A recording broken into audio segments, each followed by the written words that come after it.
Guys చాలా మంది guys నాకైతే యూట్యూబ్‌లో అయితే కామెంట్ చేసి ఒకటైతే అడుగుతున్నారు. సో, అదేంటి అంటే అన్న మనం యూట్యూబ్‌లో అప్‌లోడ్ చేసిన షార్ట్ వీడియోస్‌కి వాచ్ టైమ్ అనేది కౌంట్ అవుతుందా లేదా అని చెప్పేసి చాలా మంది అడుగుతున్నారు.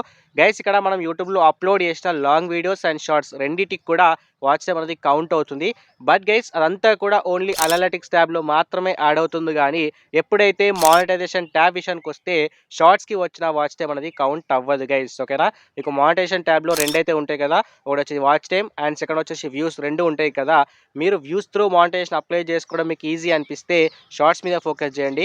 సో, వాచ్ టైమ్ మీద మేము ఈజీగా ఫోకస్ చేసి మేము అప్లై చేసుకోగలుగుతాం అనుకుంటే లాంగ్ వీడియోస్ మీద ఫోకస్ చేయండి గైస్. ఓకేనా? సో, షార్ట్స్‌కొచ్చేసి వ్యూస్ మాత్రమే కౌంట్ అవుతాయి గానీ వాచ్ టైమ్ కౌంట్ అవ్వదు.